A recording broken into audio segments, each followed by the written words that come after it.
আহ, আমি ওরকম ভাবে নেগেটিভ ভাবে বলিনি যে রাগ করে। যদি সে মানে কোনো আর্টিস্টের দ্বারা অ্যাক্টিং হচ্ছে না কিংবা সেই ক্যারেক্টারটাকে গ্রিপ করতে পারছে না, তখন তো বকা দেওয়াটা আসলে এটা স্বাভাবিক।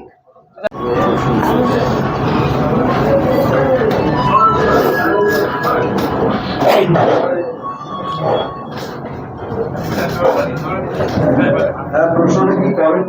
আচ্ছা, এটার কাছে প্রশ্নটা হলো রায়হানকে কোথায়? ও আচ্ছা। রাফি ভাই শুটিং এ ডাক করে, এরকম কন্টেন্ট আসছে আমাদের এখানে অলরেডি যে রাফি ভাই রাগ করে, এইটা তুমি প্রকাশ করো অলরেডি, আসলে কি রাগ করে নাকি? না, আমি ওরকম ভাবে নেগেটিভ ভাবে বলিনি যে রাগ করে। যদি সে মানে কোনো আর্টিস্টের দ্বারা অ্যাক্টিং হচ্ছে না কিংবা সেই ক্যারেক্টারটাকে গ্রিপ করতে পারছে না, তখন তো বকা দেওয়াটা আসলে এটা স্বাভাবিক। আর শুধু শুধু মাসানে একটা উত্তর দিয়ে দেই। সব থেকে বেশি রাগ আমার কাছে মানে সাংবাদিকদের, কেন জানেন? একটু যদি ক্যামেরার সামনে ওঠে, এই ক্যামেরা, এবার আপনারা যা করে তাহলে চিন্তা করেন, আমি কিন্তু যখন শুটিং করি সেম আপনাদের মতো অবস্থা হয়। ক্যামেরা মোটিভেশনে বসে থাকি, সামনে কেউ আসলে চিল্লাচিল্লি করি, ঠিক মতো না হলে হয়তো রাগ করি। That's a very good example. আমার কাছে তো মনে হয় সব থেকে রাগই হলো যে আমাদের সাংবাদিক ভাইয়েরা ক্যামেরা কন্ট্রোলার। হ্যাঁ, কিছু করার নেই আসলে, কারো কিছু করার নেই, সবাই লাইভ করে। কিন্তু প্রতিটা প্রেস কনফারেন্সে একটা জিনিস কমন, সামনে কিছু লোক চলে আসবে, এদিকে বসার মধ্যে পিছনে লোকরা চিল্লাচিল্লি করবে। সেম আমরা একই ফ্যামিলি ভাই, একই রক্ত, আমার রাগের তো থাকবে। প্রশ্নটা এই ওয়েব সিরিজটা দর্শক কবে দেখতে পাবে? কোথায় আপনি? কার কাছে প্রশ্ন? ও আচ্ছা, কার কাছে প্রশ্ন? রাফি তো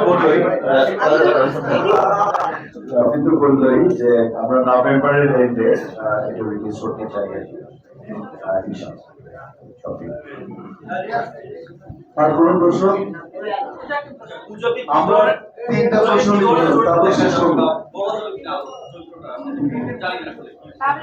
না, চলবে আসলে বলা যাচ্ছে না, কারণ বই চমকটা থাকবে না। একটু আমরা কিছুদিন মধ্যে ক্যারেক্টার রিভিল করবো সবার, এবং তখন আসতে জানতে পারবেন। Thank you. আসসালামু আলাইকুম।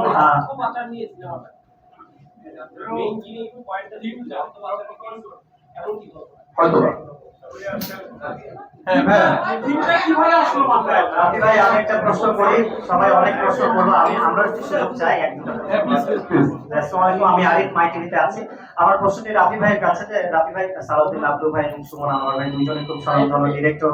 সুমন আনোয়ার ভাই তো অনেকগুলো ওয়েব সিরিজও করেছে, খুব সাকসেস হয়েছে, এবং আমাদের শ্রদ্ধেয় রুবেল ভাই রয়েছেন এখানে। তো এই ইন্ডাস্ট্রি একদম সিনিয়র মানুষগুলোকে, তুফান আমাদেরকে ছোট ছোট দুটো চরিত্রে দেখা গেছে, বাট তাদেরকে যে ডিরেক্ট করবেন, কোথাও না কোথাও একটু, আপনি তো অনেক কনফিডেন্ট ব্যক্তি, বাট কোথাও না কোথাও একটু নার্ভাসনেস কাজ করছে না, যেহেতু দুজনই পরিচালক তাদেরকে পরিচালনা করবেন, এবং শ্রদ্ধেয় রুবেল ভাইকে এই চরিত্রে নিয়ে আসার কারণ এতদিন পরে একটু এই বলবেন। রুবেলকে আমি আসলে সবসময় চাচ্ছিলাম রুবেলের সাথে কাজ করার। তো এইখানে যেইভাবে আমার সিনেমাটা বানাচ্ছি, সিরিজটা বানাচ্ছি, বাবা সিনেমা বলে ফেলছি, কারণ এটাও আমার একটা সিনেমা, বাট পার্ট পার্টে আসবে আসলে। তো রুবে আমার কাছে একজন ড্রিম ছিল রুবেলের সাথে কাজ করার। ক্যারেক্টারটা যখন আমার ভাবলাম, তখন আমি মুশফিক বললাম, রুবেল ভাই বলে ভাবা, মুশফিক বললো খুব ভালো হয়। আমি বললাম, আমি তোমাকে ডিরেক্ট অ্যাপ্রোচ করবো না, আমি আপনি সহজ চলে রুবেলের বাসায় যাই, আমার সাথে কথা বলি। ভাইয়ের অনেক ধন্যবাদ, আমরা দুজনই ভাইয়ের সাথে যাই। তো যাওয়ার পর ভাইকে আমরা অ্যাপ্রোচ করি, ভাইয়ের হয়ে যায়। এটা ক্যারেক্টারটা বেশি বললে আসলে গল্প রিভিল করতে হবে। আর সুমন আনোয়ার ভাই আমার খুব পছন্দের একজন পরিচালক, এবং সালাউদ্দিন আব্দুল তো সুপারস্টার পরিচালক একসময়। আমি আসলে ডিরেক্টরদের সাথে কাজ করে এনজয় করি, আর ভালো অভিনয় জানে, আর একটা টেকনিকও ফলো করি আসলে। ওনাদের মতো বড় বড় ভালো ভালো ডিরেক্টরের কাছ থেকে আমরা শিখতে পারি অনেক কিছু। আমরা অনেক টেকনোলজি পাই, এখন অনেক কিছু আমরা বুঝতে পারি, আমরা অনেক বেশি লাকি।